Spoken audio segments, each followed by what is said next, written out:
Hi everyone, and welcome back. We are joined today again by Colonel Douglas Macgregor, the former advisor to the U.S. Secretary of Defense, also a decorated combat veteran, a PhD, and also author of several books on war strategy. So, yes, always great to have you back. Sure. Good to be with you, Glenn.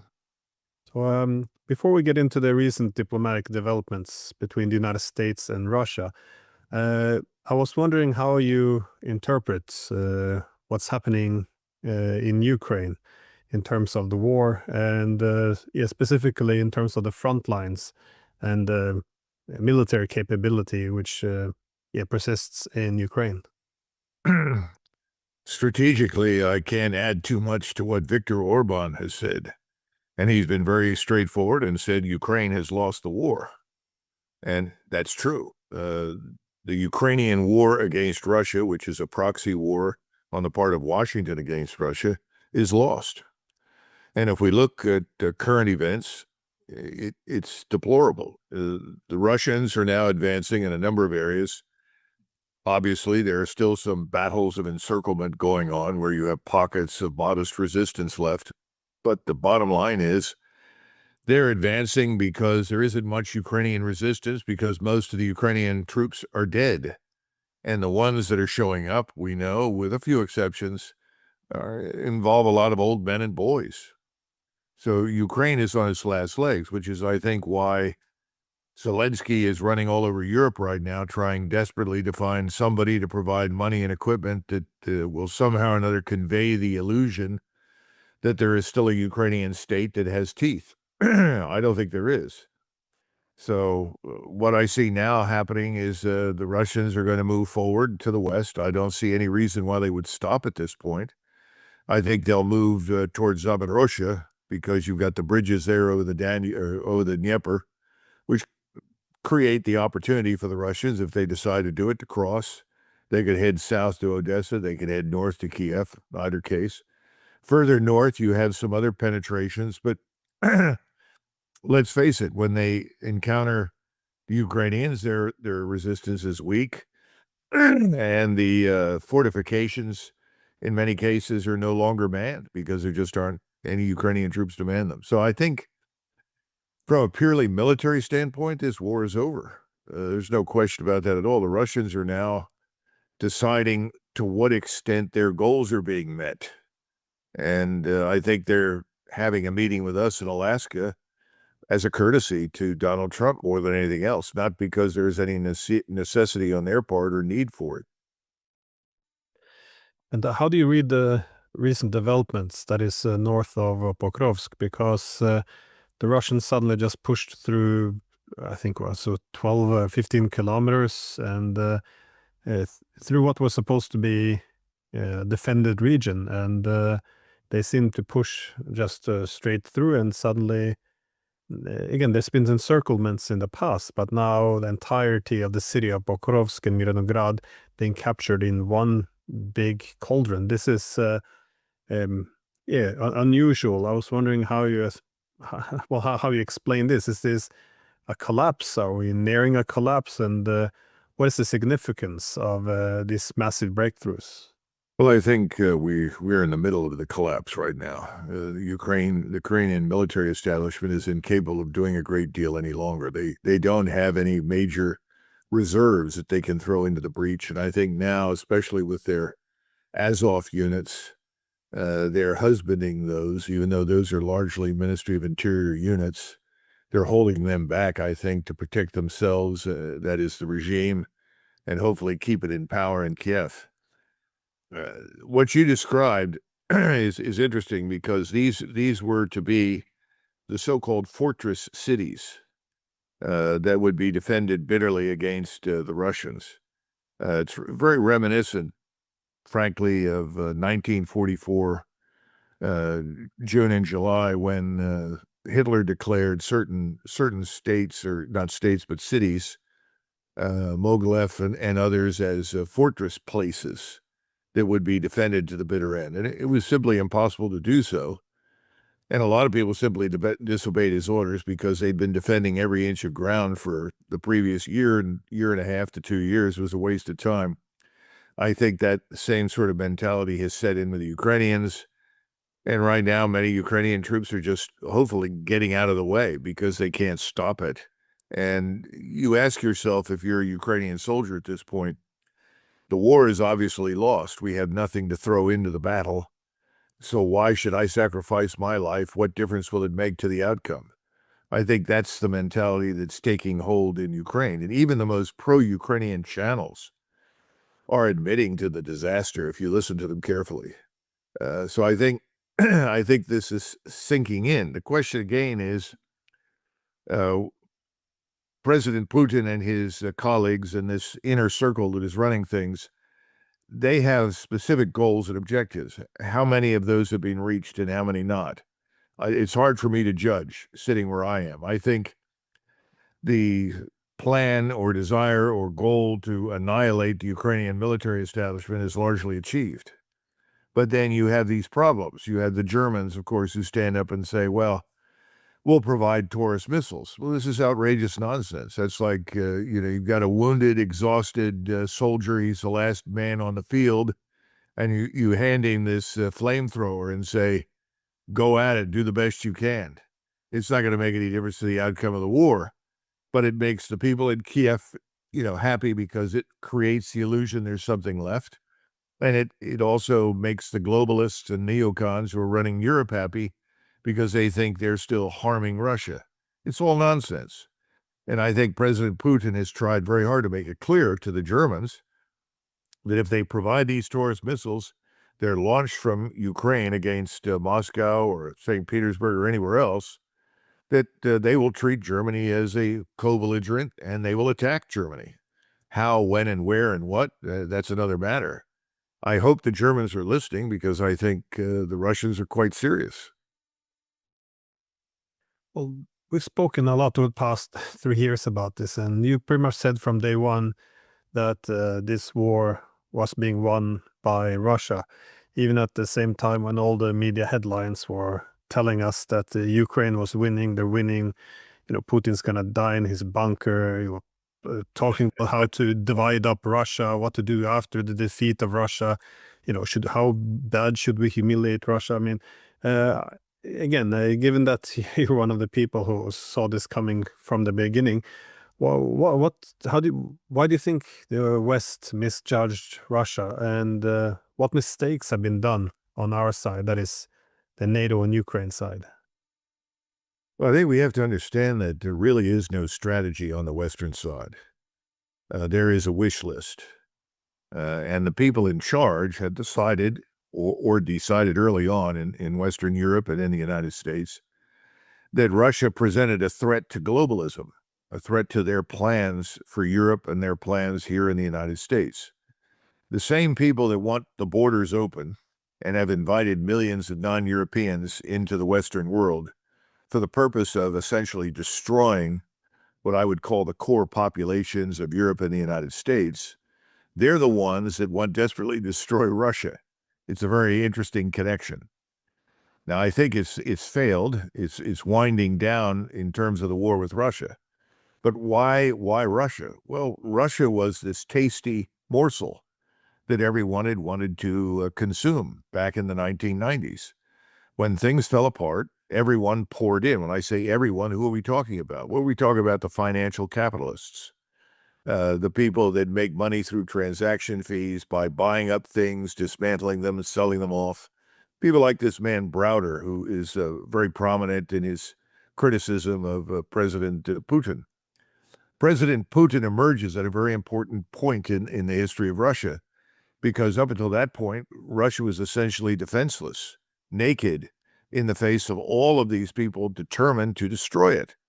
And when I say destroy, I mean break it up. Take whatever there is of value, using any lever that they had, whether it was organized crime or direct influence from states. The idea was you break it up and you steal the 40 trillion plus resources. And whatever is left over, you set up a puppet regime. You install somebody, just as we installed the regime in Kiev in 2014 and have subsequently installed other leaders. That was the plan for Russia. We'll do to Russia what we've done to Ukraine. And Ukraine was simply a useful tool, that's all.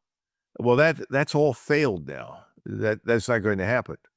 But we in the West, in Western Europe, in the United States, we're stuck with the tens of millions of people that were introduced into our countries that we didn't ask for, that we didn't want, and we can't employ, and we can't pay for. So what is going to happen? I think the whole shift is going to be away from Russia at some point, and it's all going to become internal. And when that occurs, all these governments, Merz's government, Macron, Starmer, everyone, they'll all be swept away, which needs to happen. I think to some extent, President Putin has exercised restraint and patience because he's awaiting this development. I mean, he's not foolish or stupid. He knows what's going on in the West. He's one of the few in Moscow that has a real appreciation and understanding for what's happening in the West. So he's probably counseled people privately, look, let's stand by. Don't be excited. Don't try to launch any major offenses. We'll grind forward. We'll attrit this army until it doesn't exist, and then we'll take whatever we think we have to secure Russia. And again, he's never been interested in governing non-Russians. I mean, that's one of the things that nobody seems to get because of the media and the lies that everybody tells at the top of the political structures. There's no interest in going into Europe.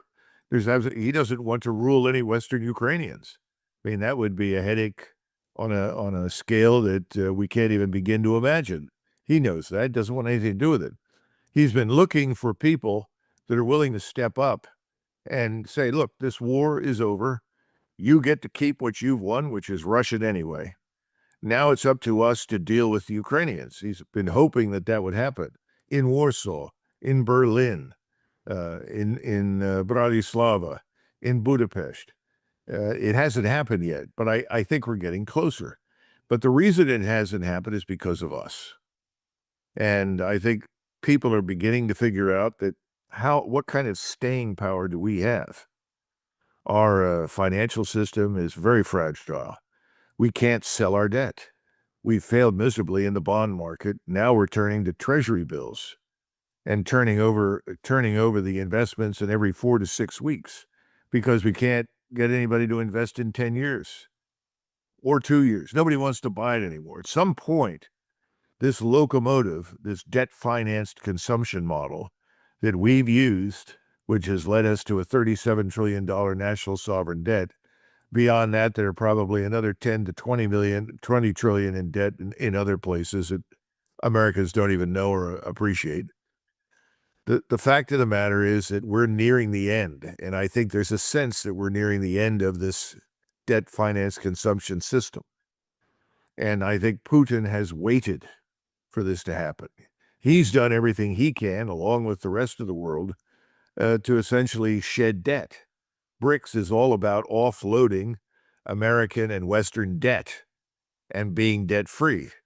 It's about changing the whole monetary system to something that has real value. Currency, it's backed by something real, gold, maybe other precious metals too. But the point is, everyone is trying to distance themselves from us.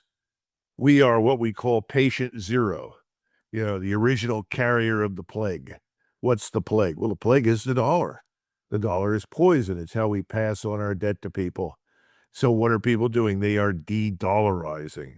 They're getting out from under it. What I'm trying to say is that we should understand the reality of where we are in the West, which no one wants to address. But I think President Putin understands that reality. I know that Xi does. And I know that Tokyo and Seoul have figured this out. And if you go to Northeast Asia and you talk to people there, they're simply waiting for us to leave because they know we can't afford to stay much longer. I think that's going to happen in Europe as well. But in the meantime, what do we get from Washington? Well, we get this political theater. We want to maintain the fiction that we are still today what we were 30 years ago, that nothing has really changed. That's not going to work much longer. So I think in the final analysis, President Trump, when he goes to Alaska to meet with President Putin, is going to be polite. I think they'll both be polite to each other. And I think President Putin will make his position clear, which has not changed in a very long time. President Trump will listen. Does he completely understand what he's listening to? I don't know. I sometimes get the impression that the people that surround President Trump have a vested interest in keeping him uninformed, so that he stands up from time to time and says, oh, the Russians are taking terrible losses, and I know Putin wants to end this war. Well, of course he wants to end the war, but he's not taking heavy losses. You know, they were in double-digit losses every day. In other words, killed in action. In January and February, March, it was like 25, 30, 40, 50, 60 Russians a day. You know what it is now? It's single digit. It's single digit. The losses on the Ukrainian side, as you would expect at the end of a war when things are collapsing, are horrific. So it's a matter of plowing ahead, reaching the Dnieper River. But when you get there, the question you have to ask is, okay, we've come this far. We've achieved the goal of destroying the Ukrainian force, but we still have this facade of a government sitting in Kiev. We still don't have anyone to talk to, really. We have this man Trump, but what can he deliver? You know, if you're looking for something like the Austrian State Treaty, that took a long time to negotiate. The Austrians were heavily engaged.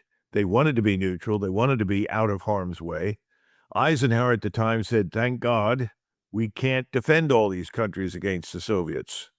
And the Soviets were happy to get out because they didn't see any real purpose in being there strategically. Austria didn't offer them anything. So at the end of the day, it worked. Everybody signed up. The guarantees were made. If you're President Putin, where's that going to occur? Who's going to do that?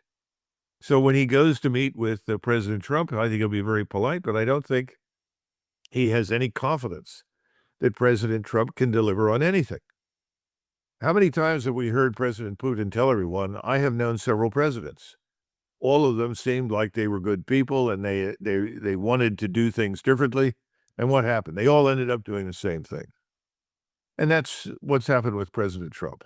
So there is no real strategy other than to keep on doing what we've been doing since the early 90s. That's it. So you have new bases showing up in Scandinavia. For what? To do what? Against whom? It's crazy. So instead of 840 bases overseas, I guess we now have close to 900. And again, the question is, for what? Against whom? But this is a sort of the system is going to run until it can't. And we're approaching entropy, but the world hasn't seen it yet. And so the American brand is still very strong. But at some point, entropy is going to set in, and sooner rather than later. I think the next 60 to 90 days are going to be very volatile here in the United States, financially and economically. And I think President Trump knows that. Look, President Trump has sent forces into Washington. Washington as a national capital has been a disgrace for decades. He wants to end that, wants to clean it up. He wants it to be a safe place to walk. Every time I travel into or out of Dulles Airport, I inevitably run into friends from Germany or other parts in Europe, and they all talk to me and say, my God, why aren't you doing something about your capital? And they're right. We need to. The British have a similar problem. So do the people in Berlin, and so do the French in Paris. We all do. He has now stepped forward, and he's going to do something about it. He's also talked about establishing a quick reaction force to deal with internal unrest inside the United States. So in that sense, I think President Trump knows the weakness behind the facade here at home, the lack of social cohesion, the breakdown of law and order. I think he knows, even though he says, oh, we've stopped everything from coming in illegally. In truth, that's not true. We've stopped the masses. But the human trafficking, the drug trafficking, that continues. It continues to the legal ports of entry because the cartels have bought off all the customs police and so forth. But he at least knows that we are in dire trouble here at home in the United States. So what is he going to do when he finishes this meeting? What's he going to come out and say? I have promised to guarantee neutrality for Ukraine. I promise the Russians will double down and support that. I've said that I'm going to deliver NATO on this question. Right now, is NATO really listening to Donald Trump? Who is in NATO? It's a herd of cats. How many of those cats want to march east and fight the great war against Russia? Not very many, if any at all. So what can President Trump deliver? I think Putin knows not a great deal. And I think President Trump knows he can't do much. So I think his inclination, Glenn, is going to be, look, I've got to find a way to wash my hands of this. It's not working. There's not much I can do about it. This war's being won. Now, will he say that publicly? I don't know. But in his mind, he says, now I'm going to focus on the Middle East.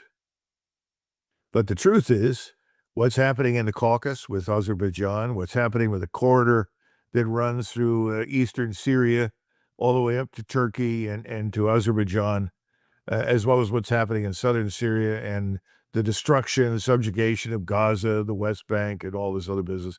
It's all part and parcel of the same thing. The same people are pushing those objectives and those goals have been pushing the war against Russia. And in their minds, if they can make Azerbaijan a platform for attack against Iran, which is what they want, it also has the bonus virtue of harming Russia. So the same underlying forces in what we like to call the deep state, which is not really that deep at all. It's all about oligarchic billionaires who are pursuing these things. I think he's going to try and do something in the Middle East. I don't think he's going to have much effect. Again, I think he's a prisoner of the people around him and the drive of the state in a particular direction that he doesn't seem to be able to alter.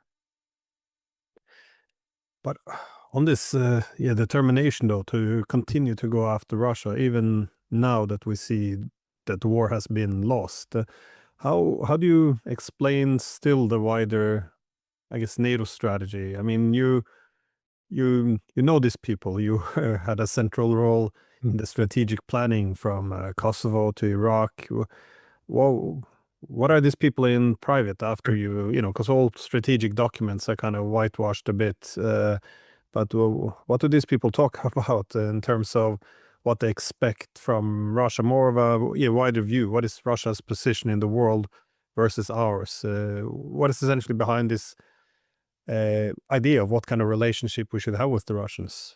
Well, they're part of an ideological wave that sees everything that is not under their control. And I'm talking now about control in the sense of the globalists, states that have a strong national identity, states that have decided, as Hungary has, I think the Poles and others, no, we're going to be Polish. We're going to be Hungarian. We're going to be whatever we are. We're not going to be a polyglot nation that is mired in wokeness and is committed to suicide on the national level. In other words, these globalists, that's what they want. They want that for Russia. They simply want to extend the disease that is killing the West to Russia, to China, to anybody, anywhere, because they think ideologically they're right. They think they're the future. In reality, they're very much the past. The lesson of history is, I'm sorry, but nations are very strong. The people that live in them are real. These gene pools are not irrelevant. They mean something. The culture that they created, the civilization they created and maintained, all of these things are real. They're not artificial constructs. The artificial construct is globalism. That's where we are right now. So, and when you talk to these people in private, it's a venture into fantasy land. We're going to create this utopia where everyone lives together, and they love each other, and they're going to work together, and that's the way it must be. I had this argument many years ago in I guess it was 1995, when I went back to Ohio for the Dayton Accords. I had to go there, and I was engaged to draw maps, which was fruitless because every time we would draw a boundary, one of the participants, Izabegovich or someone else, would come in and say, oh, no, we have to have that village. That village has to be here or something. So it wasn't a very fruitful enterprise. But the thing that I heard over and over and over again was, These people must learn to live together. This is the new Europe. This is the future. Everything is integrated. And then I said, but, the Serbs, the Croats, they don't want that. They want to live in their own countries. They're all the same. They all speak the same language. There's no difference between them. And I said, well, they think there is, and there's a lot of evidence that they're right. There is. And I must tell you that some of your countrymen were among the worst offenders. And I finally got tired of dealing with one Norwegian, and I told him straight up, I said, well, then let's take down the border between Norway and Sweden. What's the difference between Norwegians and Swedes and Danes? Why aren't you all living in the same civilizational construct? And of course, well, that's different. No, it's not different. Norway exists because there are people that call themselves Norwegians. They have a culture, a language, a history, a purpose. Well, so do the Serbs, so do the Croats, and so do the Bosniaks. So don't sit here and tell me none of this matters. But those people, and those are the forerunners of people like Tony Blinken, and the forerunners of virtually all the what I would call the sort of crazies that live in Washington, D.C., who live in Never Never Land, where, everything's woke and everyone's happy and loves each other. And, our own countries right now are divided along racial, cultural, economic lines. I mean, this is not one big, long, unending party. This has been a catastrophe. And I try to remind people, they say, well, what happens if things break down? I said, well, Lenin said every nation, every state, every government is 3 meals away from a revolution. He was right. When that breaks down, all hell breaks loose. And that's when everybody says, wait a minute, what are you doing in my country? You're not me. Why are you drawing all this money? I mean, Germany's got a real problem right now because I think the Germans have just bent over backwards to pay out incredible sums of money to all of these people that have shown up in the country that nobody there wants. And by the way, they're living infinitely better and drawing more pay than the Germans themselves. So these are huge problems that are coming. And to go back to Putin, I think Putin gets it. I think he knows this is coming. Just as Xi and company, they look at us and they say this thing is falling apart. I think privately, President Trump is concerned about this, which is why he's adopting the measures he is here at home. But in the meantime, overseas, he doesn't seem to have much control. I think the CIA, the State Department, senior military leadership, there's a cabal in Washington that all have an interest in ensuring nothing changes and that we continue to go down this path. I don't think he can do much about it. I feel like we watched this movie before. That is, in the 19th century, it was the same thing. You had the globalization kicking in with the railways, new industries, people crossing borders. Everyone started talking the same language of, post-national states. And then, once over time, it began to exhaust itself by reducing the internal cohesions. And once the globalization and the economy began to slow down, especially after 1873, suddenly this is when everything began to fall a bit apart, and the people realized that the energy had been exhausted and the consequences which hadn't been addressed was building up. And it's it's so it does sound awfully familiar. Well, I think, you could make the argument that we here in the United States, along with the West European states, have all become some version of Austria-Hungary. Now, what we don't understand is why Austria-Hungary held together for so long. Remember, it was the Austrian Empire, then eventually became Austria-Hungary after 1866. But what held it together? It was called the Habsburg Crown. What holds us together? That's the question. And that's a question very few people in the United States can answer easily. And I think it's a serious problem. This is what this disease called globalism has done to us. It hasn't just confused us about gender. How many genders are there? I've heard people, there are at least 7 or 8 genders. Really? Not in the real world. That's insane. All the things that we took for granted as true and productive and healthy have been thrown out. And so you have internal chaos, people questioning themselves, questioning the institutions, questioning their governments. But everyone is afraid to step forward for fear that if you toss the people out of power, who comes in? I mean, if there's one thing that we really have a problem with, and this is not unique to us, but it's a huge problem for the United States, and I think in much of Western Europe, is that we call it the bench, the talent bench, is very shallow. Because anyone who stood up and had the temerity to disagree was edged out. So if someone stood up and said in Norway, look, Norwegians for Norway, Norway first, how would that go down? Oh, that's bad. Really? Why is that bad? Well, that you have to understand we can't do that. I mean, this is what's being built into people. It's demented. It's going to go away. But like everything else, it's going to get worse before it gets better. And all of this is bound up with this war in Ukraine. If we can bring down Putin, as though Putin as an individual is Russia. Putin leads Russia, and he is strongly supported, as you know, if you look at any of the legitimate polling data. But removing him isn't going to change much. Russia will remain Russia. And that's not a bad thing. That's a good thing. And we need to stop looking at any state that has a true national identity and culture and language as bad. But that's what we've been doing. And here in the United States, we used to insist on Americanization, assimilation. That's gone. We now allow people from various places to come in, set up independent countries right on our soil. They want their own laws.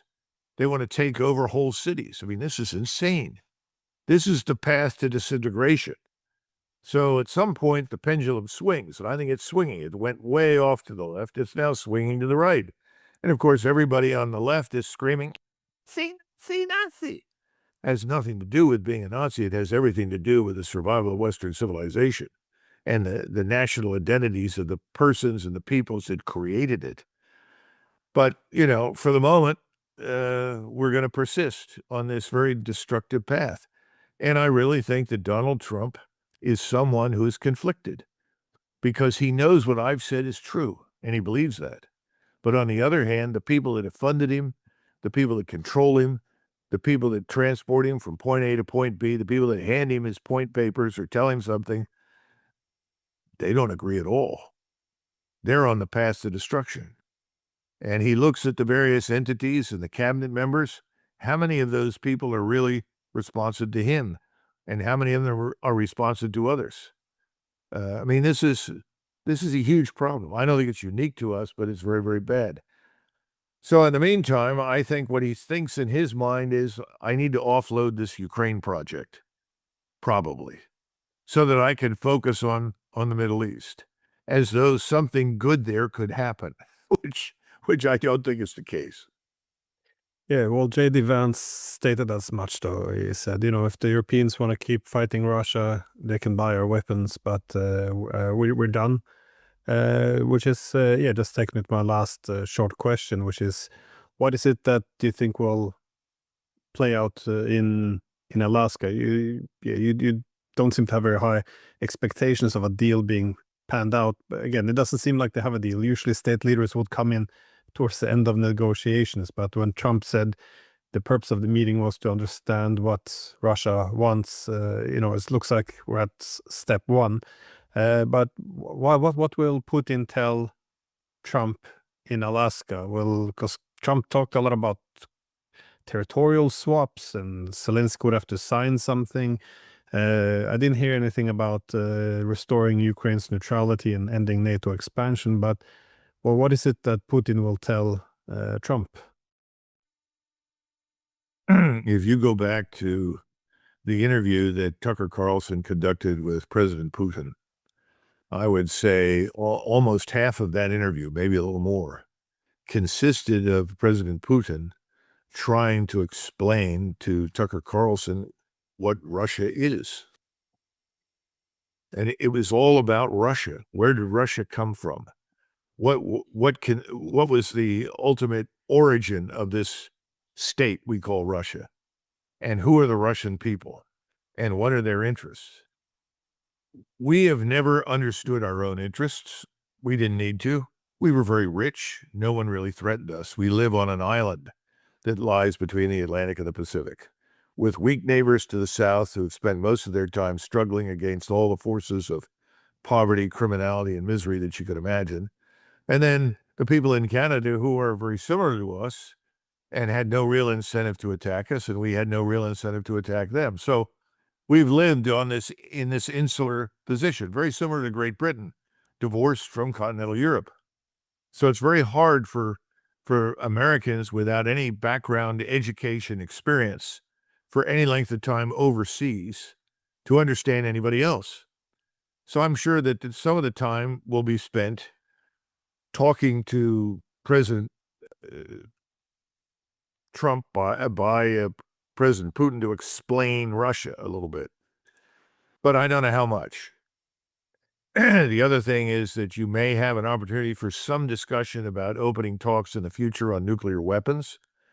And I think President Trump would be very amenable to that, would like that. He's uncomfortable with the nuclear dimension. There's talk about the Arctic.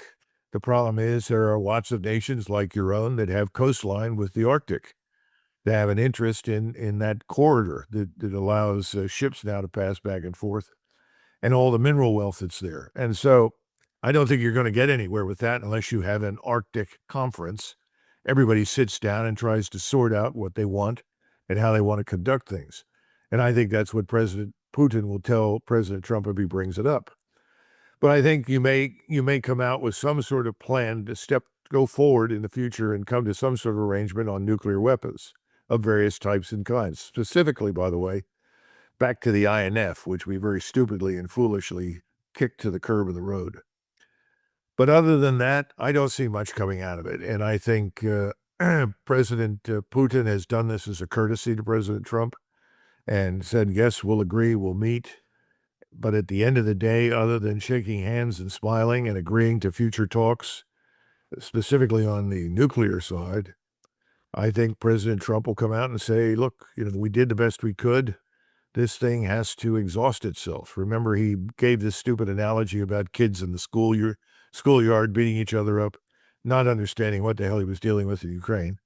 But he's going to reach the conclusion this has to exhaust itself and I can't fix it. I wouldn't be surprised if he said, this is really a matter for resolution by the Europeans, which, by the way, it always was. We had no business involving ourselves in Ukraine under any circumstances. That's crazy. But we did for all the wrong reasons by all the usual suspects. So I think that's where this is probably going to go. I'll be surprised if anything else happens. Because President Trump, in his heart of hearts, is not bellicose. This is not someone who wants a war. But as I said before, the one man who was most opposed to war in 1914 was the Kaiser in Germany. But when he was offered the opportunity to stop it, he didn't do it. And that's sort of how I see President Trump. There is a lack of self-confidence because there's a lack of understanding. I mean, he was once asked, have you read the Constitution? He said, no. He said, well, you really need to read it. He said, no, I don't. I've got all these people on staff. If I have a question about it, they'll tell me what I need to know. That is not the way you run a government. And you cannot conduct foreign policy that way. And remember, he's sitting across from people who are professional diplomats and soldiers who have studied all the maps, have studied the history. They can go back and tell you what Ukraine was 100 years ago, 200 years ago, 300 years ago, 400 years ago, 500 years ago. They can tell you where the borders were and who controlled what, when, and everything else. They're steeped in this. What are we coming with? Witkoff? Now, maybe Marco Rubio, who I think probably knows a lot about Cuba and the Caribbean because he is Cuban, but I don't think he knows much about Russia. I don't think he knows much about Eastern Europe. Now, he may bring some people with him who do. We can hope. But my impression is, just as it was under Biden and previous administrations, is we have people that the British used to refer to as gifted amateurs. Have you ever heard that expression? Yeah, well, in the British Army, there was always tremendous resistance to professionalizing anything. We don't want to be like those Prussians and read those books. That's not the way. We want to be sportsmen, athletic, and outside. I'm serious.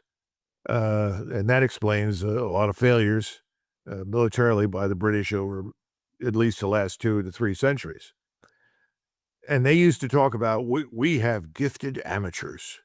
Someone who comes in who may not know much, but he's an organizer and he's energetic and enthusiastic, and he puts things together and gets stuff done. The gifted amateur. The British Empire was managed in many respects on the British military side by gifted amateurs. Well, you could get away with a lot in the developing world. In fact, some cases you still can. But that doesn't work in the world that we live in today, in the 21st century. You have to have professionals who understand and are studied, but you also have to listen to them. And I know that President Trump has a disinterest in long discussions on anything, and he doesn't like to read a lot of material. So is he going to show up and know anything more than he did before? Maybe a little bit. Is someone going to take him aside, Glenn, and say, look, Mr. President, Ukraine is destroyed. Millions of people are suffering. At least 1.8 million Ukrainian soldiers are dead. Are they going to tell him the truth? The most humane thing we can do is try to bring this war to a close as soon as possible. And then would you ask, if you were president, as President Trump is, well, then what should I do? What are the measures that I should adopt? What should I approach the president of Russia with? I have very serious doubts that those kinds of conversations are even happening. But as you point out, what should have happened in the background is that J.D. Vance says, well, let these Europeans sort it out. Okay, why? Because we've done everything we can. We're great. We're right. We've always done everything right. It's these damn Europeans. And I remember hearing that, by the way, in 1995 when Ambassador Holbrooke was running around at Dayton. Oh, these Europeans are a problem. We got to send them away. Great. It's more the same. I think one of the reasons why there's so many amateurs these days, not any more professionals, is ideology, to be honest. Because in the past, you would have professionals who would speak of history and national interest, competing security interest, where you have to confront, where you can harmonize interest, what diplomacy should consist of. These days, ideology just dumps everything down to the good guys versus the bad guys, in which you can't really make compromises. Even recognizing the security concerns of your opponents is somehow immoral because you might legitimize them. I mean, we dumbed it down, I think, with this. So anyways, thank you, as always, so much for your time. I know you're busy, so yeah, thanks again. Thank you, Glenn. That was a great formulation at the end. Thank you for saying that.